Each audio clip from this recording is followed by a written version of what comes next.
नाजरीन, आज हम दर्दा मारी रानी की कहानी का बकिया हिस्सा दिखाएंगे। इसमें आप देखेंगे कि दर्दा मारी रानी की तबाही का सिलसिला कहाँ से शुरू हुआ। तो आगे बढ़ते हुए दर्दा मारी रानी का बकिया हिस्सा नाजरीन की पेश नजर करते हैं। एक हफ्ते के बाद इन लोगों की तैयारी हो गई। जाने से पहले सायरा शाह ने रानी को 1 महीने की तनख्वाह एडवांस और 2000 अलहदा से भी दिए। रानी सायरा शाह के गले लगकर रोने लगी थी। अरे क्या हुआ बेटा, मैं हमेशा के लिए थोड़ी जा रही हूँ, सिर्फ 1 महीने की बात है। सायरा शाह ने कहा, पता नहीं क्यों अम्मी मेरा दिल घबरा रहा है। रानी ने कहा, तुम ऐसा करना, हफ्ते में 2 बार आकर सिर्फ अपने अब्बाजी के कमरे की डस्टिंग कर देना, खाना वगैरह नहीं बनाना, ये बाहर खा लेंगे। सायरा शाह ने असद शाह की तरफ इशारा किया। जी अम्मी, मैं आ जाया करूंगी, बस आप अपना ख्याल रखना। रानी ने कहा, ठीक है, अब तुम जाओ, हम 1 घंटे में चले जाएंगे, तुम 2 दिन बाद आकर डस्टिंग कर जाना। सायरा शाह ने कहा। रानी घर चली गई। 1 घंटे बाद सायरा शाह भी अपनी बेटी और दामाद के साथ शारजा रवाना हो गई। सबके जाने के बाद असद शाह ड्राइंग रूम में आकर बैठ गया। शादी के बाद आज पहली दफा सायरा शाह के जाने पर असद शाह खुशी महसूस कर रहा था, वरना वो इसे कहीं भी नहीं जाने देता था।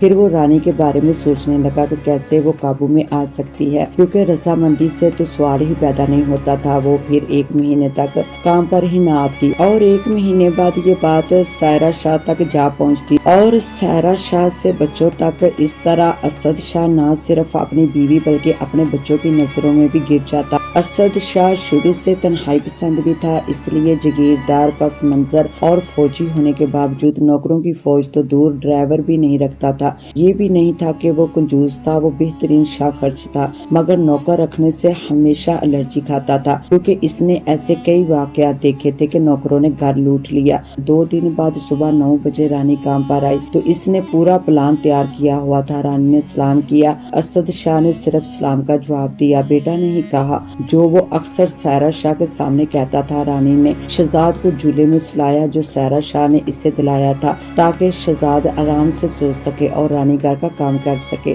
रानी आज भी क़यामत ही लग रही थी। अबू जी, आपने नाश्ता कर लिया? रानी ने पूछा। असद शाह को इसका बार बार अबू कहना जहर लग रहा था, मगर वो बर्दाश्त करता रहा। हाँ, मैंने नाश्ता कर लिया है, और सुनो, मेरे कमरे में जूस रखा होगा, सुबह मैंने कुछ ज्यादा बना लिया था, इसलिए कुछ बच गया है, फौरन पी लेना वरना खराब हो जाएगा। असद शाह ने कहा, जी अबू, मैं पी लेती हूँ, रानी ने कहा, और असद शाह के कमरे की तरफ चली गई ताकि कमरे की सफाई वगैरह भी कर ले और जूस भी पी ले। रानी ने कमरे में दाखिल होकर पहले जूस पिया और फिर कमरे में सफाई शुरू कर दी। झाड़ू लगाकर रानी ने कपड़ा उठाया और बेडरूम के फर्नीचर साफ करने लगी, मगर उसी दौरान इस पर गमूदगी तारी होने लगी, सर भी चकराने लगा। ये मुझे क्या हो रहा है? रानी बड़बड़ाती हुई बेड पर बैठी और फिर लेट गई। असद शाह थोड़ी देर बाद बेडरूम में आ गया। रानी इसके बेड पर बेसुध पड़ी थी। असद शाह ने कमरे का दरवाजा बंद किया और फिर इंसान से हिवान बन गया। शाम 4 बजे तक वो इसे दरिंदा बनकर नोचता रहा, मगर इसका अभी दिल नहीं भरा था। मीरल को तो परवाह ही नहीं थी, लेकिन बाग बरी 4 बजे काम से वापस आई तो रानी को घर ना पाकर परेशान हो गई, क्योंकि रानी ने इसे बताया था कि सायरा शाह अपनी बेटी के साथ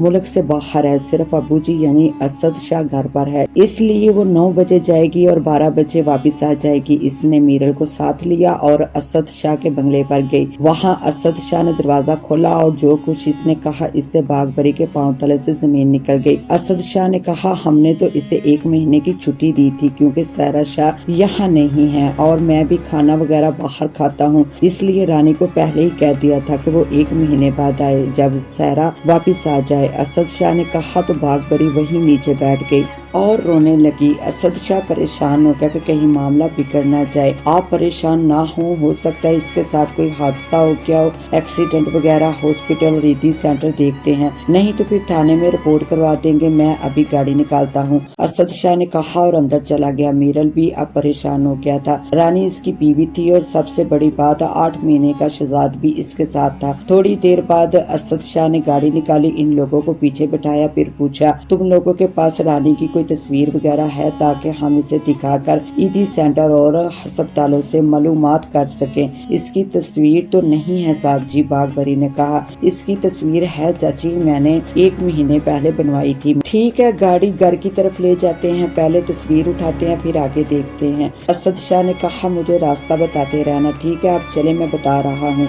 10 मिनट में ही वो लोग तस्वीर लेकर पहले ईदी सेंटर फिर मुख्तलिफ हॉस्पिटल में देखते फिरते, मगर रानी वहाँ होती तो पता चलता। असद शाह इन लोगों को लेकर अपने इलाके की हदूद में मौजूद थाने की तरफ चला गया। तुम लोग अभी बाहर रुको, मैं अंदर बात करता हूँ, फिर मैं तुम लोगों को बुलवाता हूँ, असद शाह ने कहा और थाने के अंदर चला गया। वो डायरेक्ट SHO से मिला, अपना तारुफ करवाया और कहा, हमारे घर में एक लड़की काम करती थी, वो आज सुबह से गायब है, इसकी वालदा और शौहर परेशान है। वैसे मुझे लगता है वो खुद ही कहीं गई है, क्योंकि हम लोगों ने इसे 1 महीने की छुट्टी दी थी, मगर इसने घर में बताया नहीं, बल्कि इन लोगों को कहा कि मैं काम पर जा रही हूँ। आप इन लोगों को तसल्ली दे दें और जो मुमकिन मदद हो इनकी कर दीजिएगा। ये रख लें, चाय वगैरह पी लेना। असद शाह ने कहते हुए हजार के कुछ नोट SHO की तरफ बढ़ाए।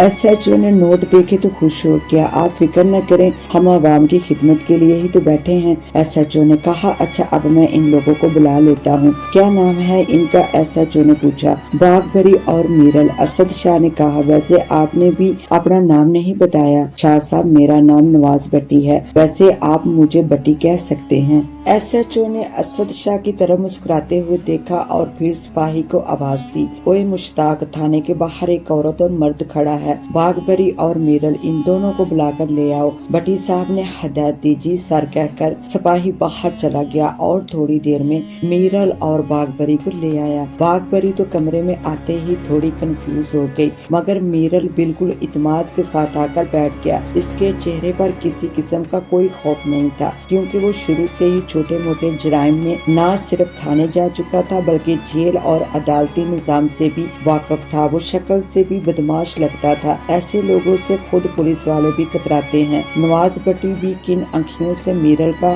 जायजा लेता रहा। बागबरी ने रोते हुए बताया, साहब जी, वो सुबह 9 बजे शाह साहब के घर काम पर आई और फिर अभी बागबरी ने बात मुकम्मल नहीं की थी कि नवाज भट्टी ने बात काट दी। अम्मा, ये सब मुझे शाह साहब बता चुके हैं, आप ये बताएं, आप लोगों की किसी से दुश्मनी तो नहीं? नहीं साहब जी, हम गरीब लोग हैं, हमारी किसी से क्या दुश्मनी होगी? बागबरी ने रोते हुए कहा। अम्मा, इसका किसी से कोई चक्कर वक्कर तो नहीं था? मेरा मतलब है वो खुद तो कहीं नहीं चली गई। नवाज भट्टी ने पूछा। नहीं साहब जी, मेरी बेटी मासूम और नेक थी, अल्लाह के वास्ते इसके बारे में गलत सवाल न करें, बागबरी ने हाथ जोड़ते हुए कहा। नवाज भट्टी ने देखा इस सवाल पर मीरल के चेहरे पर भी गुस्से के तासरात थे, मगर वो खामोश था। अम्मा, आप हौसला रखें, पुलिस आपके साथ है, हम आज से ही इस मामले की छानबीन करते हैं। आप सामने वाले कमरे में जाइए, वहाँ रिपोर्ट लिखवा दें और बिल्कुल बेफिक्र हो जाएं। नवाज भट्टी ने उठकर बागबरी के सर पर हाथ रखा।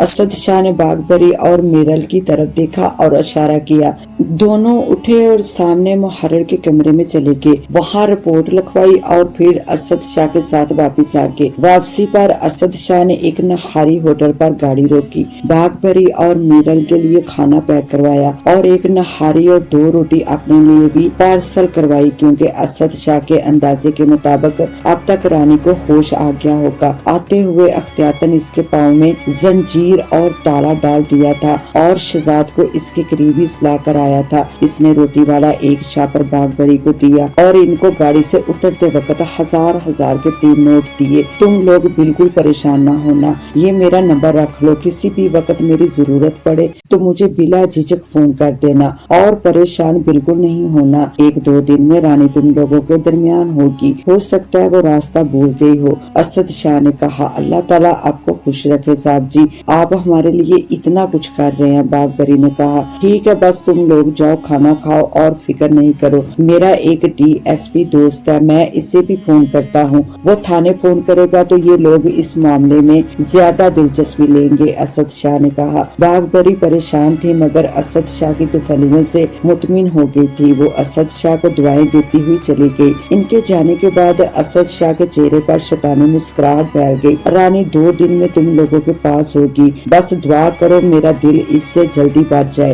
वो ज़ेरे लब बड़बड़ाया और गाड़ी चला दी। घर पहुंचकर गाड़ी से उतरा, मेन गेट खोला, गाड़ी अंदर पार्क की और फिर सीधा रानी के पास पहुंच गया। लाइटें बंद और कमरे को लॉक करके वो गया था। कमरे का दरवाजा खोलने और लाइट चलाने के बाद इसने देखा रानी को होश आ चुका था, मगर वो हैरान और परेशान होकर असद शाह को देख रही थी। अब्बू जी ये सब क्या है? रानी रोने लगी। कम से कम अब तो मुझे अब्बू जी ना बोलो। असद शाह ने रानी की तरफ देखा, इसके चेहरे से खबीस मुस्कुराहट टपक रही थी। अब्बू जी मुझे घर जाने दे, मेरे अम्मा अब्बा परेशान होंगे। मीरल भी गुस्से में होकर रानी ने रोते हुए कहा, जाने दूंगा, पहले तुम खाना खाओ और मुझे अब अब्बू जी बिल्कुल नहीं कहना। असद शाह ने कहा और एक प्लेट में नहारी और दूसरी में 2 रोटी रखकर रानी के आगे रख दी। मैं नहीं खाऊंगी अब्बू। असद शाह ने इसे ठोटी से पकड़ते हुए कहा, खाना तो तुम्हें खाना ही पड़ेगा और मेरी बात भी मानना पड़ेगी, मेरी खातिर ना सही शहजाद की खातिर। असद शाह ने दरिंदगी से शहजाद की तरफ देखा, फिर असद शाह ने नमक के बहाने बेहोशी की दवा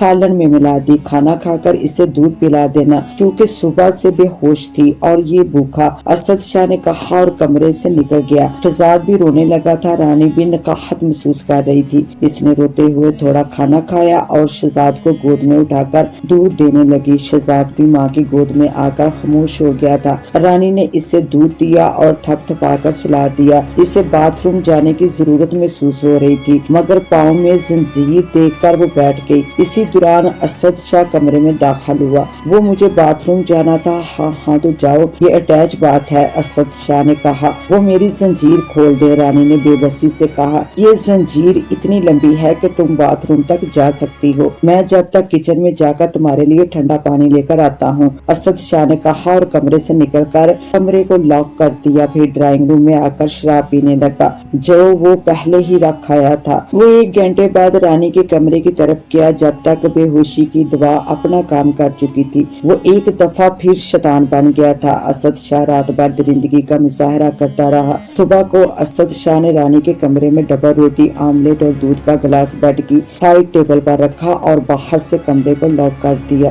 बागबरी और नूर मोहम्मद अपने रिश्तेदारों से मिलकर अपनी कोशिश करते रहे। मीरल भी साथ रहा मगर नाकाम रहा। सुबह वो एक आस के साथ असद शाह के पास आ गए, मगर असद शाह के पास वही कहानी थी। मेरी अभी भट्टी साहब से बात हुई है, पुलिस पूरी कोशिश कर रही है, शाम तक इंशाल्लाह हमें खुशखबरी मिल जाएगी। बागबरी और नूर मोहम्मद असद शाह को दुआएं देने लगे, मगर मीरल ना सिर्फ खामोश रहा बल्कि वो कुछ और ही सोच रहा था। इसे असद शाह का बार बार यकीन दिलाना और बंगले के बाहर ही रोक लेना अजीब सा लगा। असद शाह अकेला रहता था, इतना बड़ा बंगला था, अगर वो चाहता तो अंदर बिठाकर बात कर सकता था, मगर वो बाहर से ही बात करके भगा देता। नूर मोहम्मद और बागबरी के साथ घर वापस आने के बाद मीरल घर से बाहर चला गया और अपने दोस्तों के साथ तरस भरी सिगरेट के कश लगाए और अपने दोस्तों को मसला बताया। ओए मीरल, बंदा तो बड़े जिगरे वाला लगता है, मगर तू अभी तक खामोश क्यों है? इनमें से एक ने कहा। तो फिर तुम लोग ही बताओ यार, मैं क्या करूं, मुझे तो कुछ समझ नहीं आती। हम लोगों ने अपने तौर पर भी ढूंढा है और 2 दिन हो गए हैं, पुलिस भी कुछ नहीं कर सकी। पता नहीं रानी को जमीन खा गई या आसमान,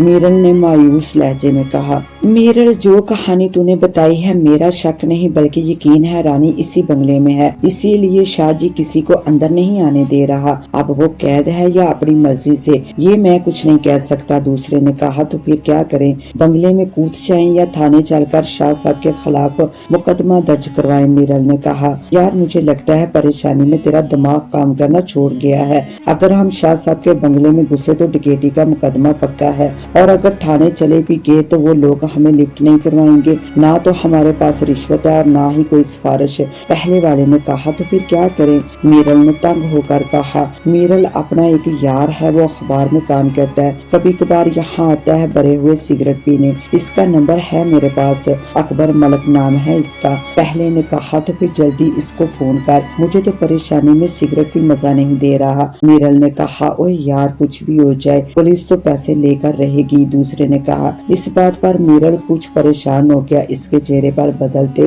तासरात देखकर वो बोला। ओए यार मीरल, तू परेशान ना हो, अगर पैसे देने भी पड़े तो अकबर मलक दे देगा, फिर बाद में वो पुलिस के साथ मिलकर हिसाब किताब कर लेगा। पहले ने कहा हिसाब किताब करेगा, मैं समझा नहीं। मीरल ने कहा तो फिर समझना, अगर रानी के अगवा का मुकदमा असद शाह के खिलाफ करता है तो वो अपनी इज्जत बचाने के लिए पैसा फेंकेगा, और अगर रानी इसके बंगले से बरामद होती है तो फिर वो सबको पैसे में नहला देगा, मदई को जो तुम होंगे और सहाफी को, ताकि अखबार में खबर न छपे, और पुलिस वो तो बहती गंगा में हाथ धोएगी। पहले ने कहा तो मीरल की आंखों में परेशानी की बजाय लालच की चमक पैदा हो गई। ओहो, मैं तो भूल ही गया था कि असद शाह की शक्ल में एक बड़ी मछली मेरे जाल में फंस गई है। मीरल ने सोचा, फिर बोला, जल्दी से मलक अकबर को फोन करो और इसे यहाँ बुलाओ। 1 घंटे में ही मलक अकबर पहुँच गया था। मीरल ने इसे सारी बात बताई। ठीक है, तुम मेरे साथ चलो, भट्टी साहब तो अपने दोस्त हैं, अगर ना भी होते तो भी कोई मसला नहीं था, मलक अकबर ने कहा, और मीरल को अपने साथ मोटरसाइकिल पर बिठाकर थाने पहुँच गया। वहाँ पहुँचकर नवाज भट्टी से बात की और इसे समझाया कि असद शाह के खिलाफ मुकदमा बनता है तो फिर किस किस का कितना फायदा होगा। मलक साहब, आप भी कमाल करते हैं, आप जानते हैं असद शाह कौन है? वो ना सिर्फ फौजी है बल्कि खानदानी जागीरदार भी है। अगर कल को ये मुकदमे का मुद्दई मीरल असद शाह के दबाव में आकर केस वापस लेता है तो फिर मैं क्यों बैठे बिठाए एक ताकतवर आदमी को अपना दुश्मन बनाऊं? नवाज भट्टी ने कहा, भट्टी साहब आप भी कमाल करते हैं। वो सराइकी में एक कहावत है ना, कोई जिए या मरे 5.5 खड़े। आप मुकदमा बनाइए, सब बात की बातें हैं, और वैसे भी प्रेस यानी मैं भी आपके साथ हूँ। बहरहाल नवाज भट्टी ने मीरल की मदय्यत में असद शाह के खिलाफ अपनी बीबी रानी के अगवा का पर्चा दर्ज कर दिया। रानी शहजाद के रोने पर जाग गई, इसे गोद में उठाया और फिर पैरों में जंजीर देकर रोने लगी। फिर इसके दिमाग में फिक्र का तूफान उठने लगा कि अम्मा कैसी होगी, अब्बा का क्या हाल होगा, मीरल मेरे बारे में क्या सोचेगा। और फिर वो अल्लाह से दुआएं मांगने लगी, ऐ मेरे अल्लाह मुझे इस जहन्नम से निजात दिला और इस शैतान को गर्क कर दे मेरे मौला। रानी रो रही थी, पता नहीं कितनी देर वो रोती रही। शदीद भूख के बावजूद इसने नाश्ता नहीं किया और रोते रोते सो गई। इसकी आंख बाहर से आने वाली बातों की आवाज से खुली। असद शाह ड्राइंग रूम में ड्रिंक ले रहा था जब बेल बजी थी। इसने उठकर दरवाजा खोला। सामने SHO नवाज भट्टी सिविल कपड़ों में खड़ा था। दरअसल वो असद शाह के असर व सुरूख से कुछ ज्यादा ही खौफजदा था। वो पहले इत्मीनान करना चाहता था, इसलिए कच्ची रिपोर्ट लिखकर आया था। नवाज भट्टी को देखकर असद शाह कुछ परेशान तो हुआ, मगर इसने फौरन मामला संभाला। भट्टी साहब आप यहाँ? हाँ शाह साहब, मैं पिछली गली में किसी काम से आया था तो सोचा आपको भी सलाम कर लूं। भट्टी ने सोचा शायद असद शाह खुद मुझे अंदर आने के लिए कहेगा, मगर असद शाह ने अंदर आने के लिए बिल्कुल भी न कहा। तो फिर मजबूरन नवाज भट्टी ने खुद कहा, शाह साहब मुझे जरा बाथरूम जाना था, अगर आप बुरा न माने तो मैं आपका बाथरूम इस्तेमाल कर सकता हूँ। भट्टी की बात पर असद शाह एकदम घबरा गया और फिर बोला, हाँ जी क्यों नहीं, आ जाएं, आप हटेंगे तो मैं आऊँगा ना। असद शाह ने रास्ता देते हुए कहा, ये सामने बाथरूम है, यहाँ से फारग होने के बाद ड्राइंग रूम में आ जाइएगा, मैं आपका इंतजार कर रहा हूँ। असद शाह ने कहा और फौरन अंदर चला गया, क्योंकि इसका अपना बेडरूम जिसमें रानी कैद थी, इसका दरवाजा खुला हुआ था। वो तेजी से अंदर गया और कमरे का दरवाजा लॉक किया। बदहवासी में वो ये भी भूल गया था कि भट्टी बाथरूम गया भी है या नहीं, क्योंकि वो रूम के दरवाजे तक गया था, मगर असद शाह की बदहवासी देखकर पीछे आ गया था। और फिर असद शाह को कमरा लॉक करते देखकर इसका शक यकीन में बदल गया।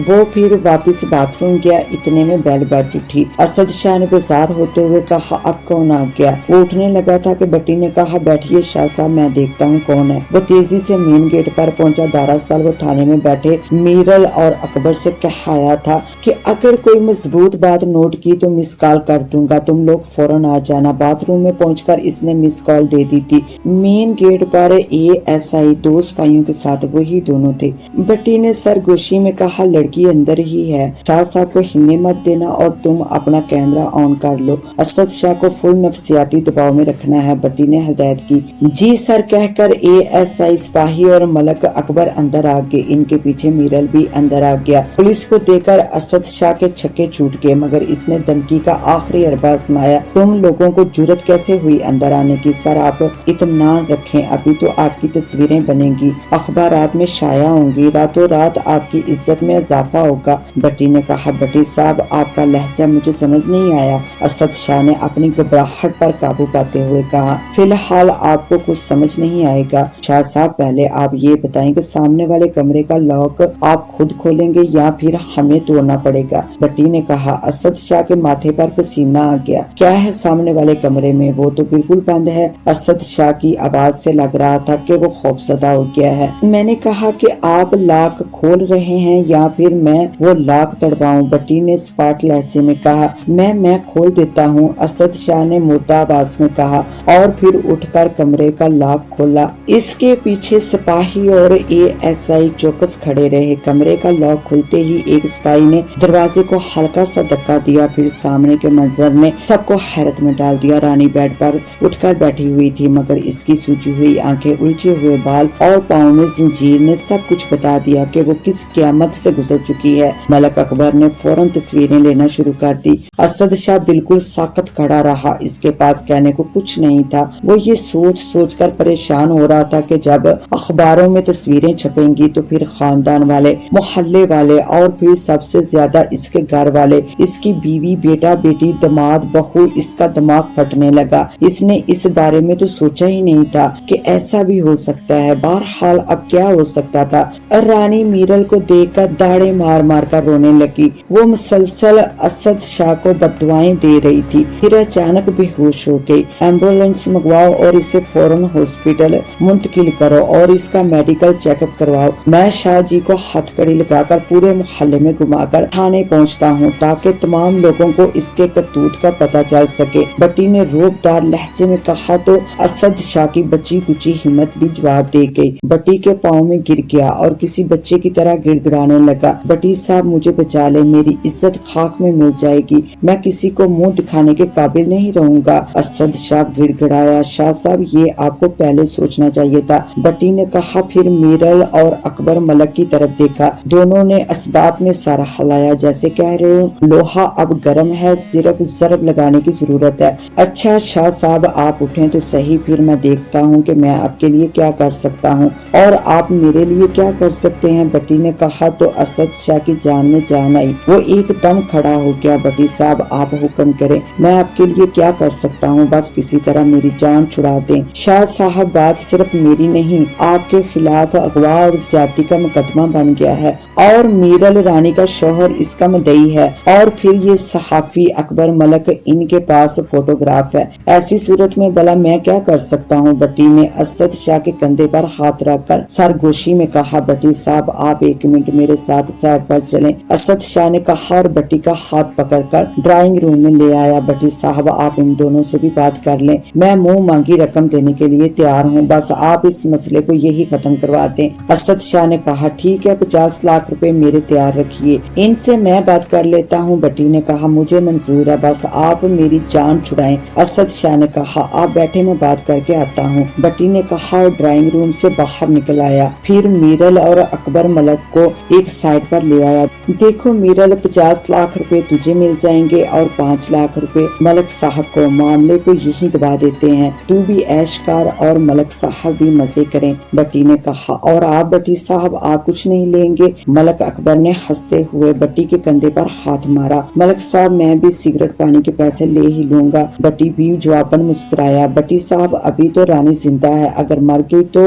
मीरल ने पूछा। तो फिर पैसे डबल। भट्टी ने कहा तो फिर आप पैसे डबल करवाएं, समझो रानी मर गई। मीरल ने सफाकियत से कहा और फिर मीरल का प्लान सुनकर अकबर मलक क्या भट्टी भी हैरान रह गया कि पैसे की खातिर कोई इतनी दरिंदगी भी कर सकता है। सोच लो मीरल, वो तुम्हारे 8 माह के बच्चे की माँ होने के साथ तुम्हारी बीवी भी है। अकबर मलक ने कहा मलक साहब मैं गैरतमंद आदमी हूँ और गैरतमंद आदमी के लिए इतना काफी है कि इसकी बीवी एक रात किसी और के साथ गुजारे, फिर इसमें ये नहीं देखा जाता कि वो रात इसने अपनी मर्जी से गुजारी या किसी मजबूरी में। मीरल ने इंतहाई सफाक लहजे में कहा ठीक है तुम अपना काम करो, मैं असद शाह से बात करता हूँ, तुम लोग जरा साइड में बैठो, आराम करो। भट्टी ने ASI और सिपाहियों से कहा सुनो एम्बुलेंस आ जाए तो इसे बाहर ही रोकना। ठीक है साहब, तीनों ने कहा और एक तरफ चले गए। भट्टी अंदर गया, फिर असद शाह से बोला शाह साहब मामला बिगड़ गया है,